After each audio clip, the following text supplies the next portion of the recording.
Record-ology. Hey everybody, welcome back to Record-ology. Today we're going to be taking a look at the Tyler portable disc player. And let me just point out a couple interesting things. The base technology we have here, I mean this CD player does it all, as we're going to see in a minute, but a CD player, that technology had been around for nearly 10 years by the time the schoolroom record player we looked at yesterday was made. Just ponder that for a minute, kind of interesting stuff. And also, I'd like to point out, like I've said many times, that buying a tape player or a CD player these days, I mean, look at this box. It's clearly packed as small as possible because you're going to order this online. They can stack a bunch of these in a big box and then a bunch of those on a pallet. Totally different than buying electronics in blister packs. My first CD player, it was such an exciting thing. It was huge. Actually, that was in a box too, but it was a huge deal. And now this is so inconsequential in comparison these days. And I picked up another CD player. It's just bizarre because this represented the pinnacle of sound technology for those of us that were coming off of compact cassette tapes as kids and were ready for the next big thing. Being able to skip tracks, all that fun stuff. Just bizarre. Times change. Kids today have no idea. They're like, oh, CD player. Yeah, interesting. Whatever. Here we go. Oh, interesting box. Okay. It's like origami. And here it is. CD player. Very interesting packing job here. Does come with headphones. Does come with, oh, in-ear earbuds. Interesting. And the manual. Cool. All right, let me unpack that and we'll take a closer look. Okay, so you get a little thank you note and a request to review the product on Amazon. This is the manual and help you with all the basics. I might be reading that myself if I get stuck, which is quite probable. You get these cool in-ear earbuds. Now, I've got some really surprisingly good in-ear earbuds from Tyler in the past, so I'm curious how these perform. I'll have to listen to those off camera and let you know. We are going to do a sound test today, line into the speaker with that, but let's look at the actual device. So this is so weird. Look at that. Oh, that is so cool. So hard to describe, but there's concentric circles stamped in this. So there's texture that creates that prismatic effect, which is really, really cool. And then this is like a matte ABS. Same on the bottom. It does take 2 AA's. I thought this thing said it was rechargeable. Yeah, it is rechargeable, but I guess you can also power it off of AA's, which is interesting. You can get the door back. There we go. Okay. Yeah. Recharge on and off. Isn't that bizarre? Recharge on and off. I guess you can choose a power method. I guess that's good because a lot of people say with the internal rechargeable CD players, it's like, well, what do you do when the battery finally dies? It does have a volume knob, which is great. I love that over the clicky buttons. This is a hold switch. There's the charging port, headphone jack. There's the opening mechanism. Back here is the hinge. And that's all there is to it. So let's look under the hood. Pretty simple stuff. Have you seen how some CD players have the battery compartment in here? I think that's pretty slick. That's pretty smart, actually. Got a cardboard thing in here to protect the mechanism. There's the diode. The lid is just a ABS shell. The back of the display is down there. It does have this little finger indent here to help you lift off 3-inch CDs. It took me until about a year ago, honestly, in my life, until I realized why CD players had these indents. Okay, so, well, let's put a disc in. I guess that would make sense. I'm gonna put in some Bach. Boy, that is barely bigger than the CD itself. That's awesome. And let's see how it works. I probably have to start by flipping this over to on.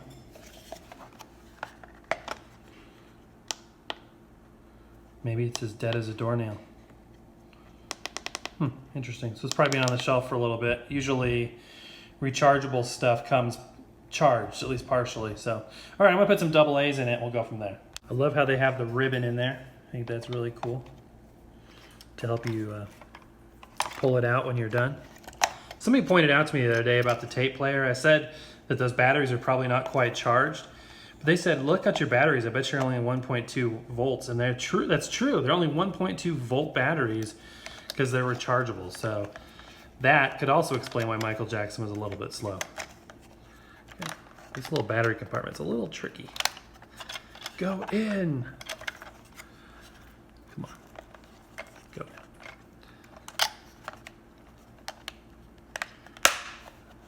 That's it? Okay, we're in. Now the display is coming to life. Let's see, we have a disc. That's true, there is a disc in there. Come on. I do have this on recharge mode still. I wonder if I have to flip it to off. Still says disc.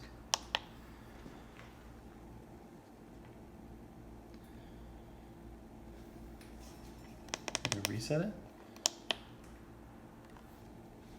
Don't hear any sounds from the disc.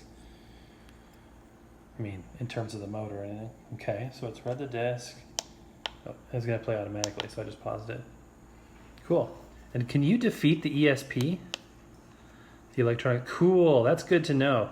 So a lot of the modern players, you can't turn off the anti-skip, or in this case, electronic skip protection.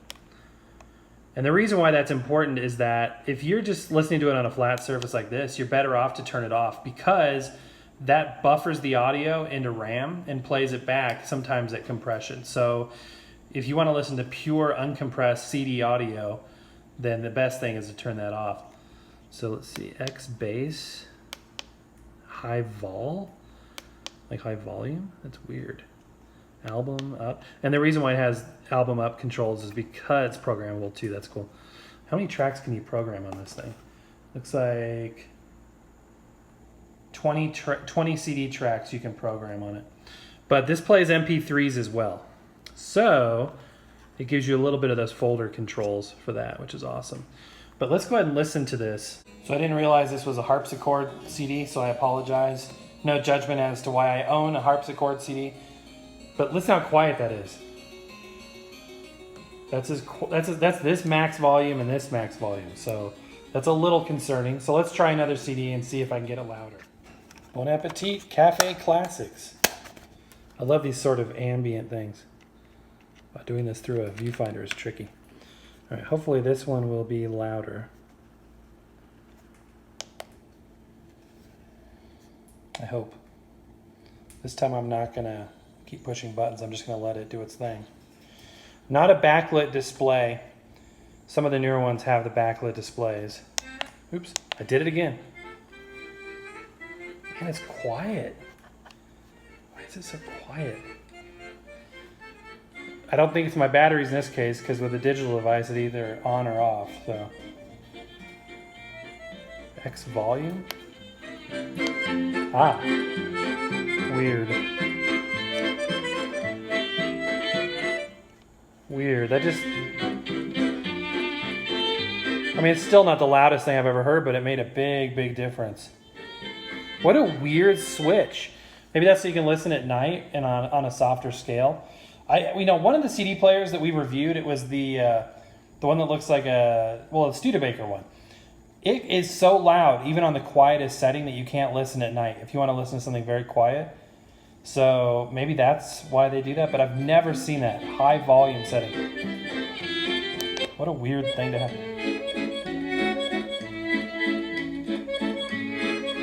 Interesting. Okay. Well, let's try out a MP3 CD because that's one of the features of this. This is one of those CDs I made for myself, White Christmas music, and the audio from the entire movie. This is the kind of stuff I listen to at night. Yes, I'm a Christmas fan. So this now is an MP3 disc. This is not a CD audio file. So let's see here. Come on. Does take a hot minute to load, that is for sure. You can hear it sort of scanning things. So if you're in a major hurry, okay, yeah. So folder 1, 24 tracks. I keep hitting play. Once it does that, it looks like it's done, but really it's starting to play automatically. Okay. Our high volume shut off. So you have to press and hold for high volume or tap for X bass. Believe me, it's for your own good. For my own good? Yeah, let's face it, Bob. You're a lonely, miserable...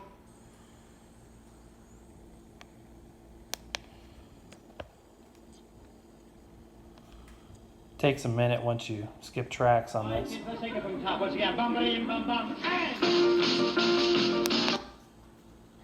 Come on. When I'm worried and I can't So I'm curious how it's going to perform with the headphones. count my blessings. So I guess the next thing I'll do is let me play with it for a while off camera, and I'll let you know how if it's louder with the headphones. Counting my blessings. Okay guys, so I have spent some time with it, and I have for you and your consideration my final thoughts. First of all, these headphones are not bad. They are really pretty good actually, and they're even marked left and right, which is nice because sometimes I've got some earbuds that have no indication of left or right. They are a little bit mismatched. They're not as balanced as they could be, meaning that when you apply the same amount of voltage to each, one's a little bit louder than the other. Every speaker is going to be having its own characteristics. So in these Grados, they take great care in matching both drivers to make sure that one isn't louder than the other. The reason why that's important is if they're not balanced, it'll seem like the center of that stereo image will be, you know, tilted to one side or the other. And that's, if you're like me, that's super annoying. So these were a little bit out of balance, but the phase was pretty good, actually, surprising. A lot of time these are out of phase, but those were decent headphones, good punchy bass. When I put the Grados on, it was like stepping into a movie theater. The sound was superb. It was extremely rich. It was extremely vibrant. The bass was smooth and extremely deep. I listened to CDs. I listened to the MP3 CDs. You definitely, during the daytime at least, I haven't tried this out at night yet, but you definitely want that high volume button on. So you press and hold for that, and then you click it again for the bass, and you're good to go. It's actually, I got plenty of volume when I did that. So that's the trick. So all in all, I like this device. I think it's really cool. It's bizarre, especially I have a rechargeable battery and AA's, but that helped us out today. So I would recommend this. And the price on this is amazing. So if you click the link in the description below, you'll see the price. And if you buy one, that will help support the channel, which I would appreciate. But this is a very cool CD. As you know, I love CD. I think it's a premium audio format. I think it's better than vinyl.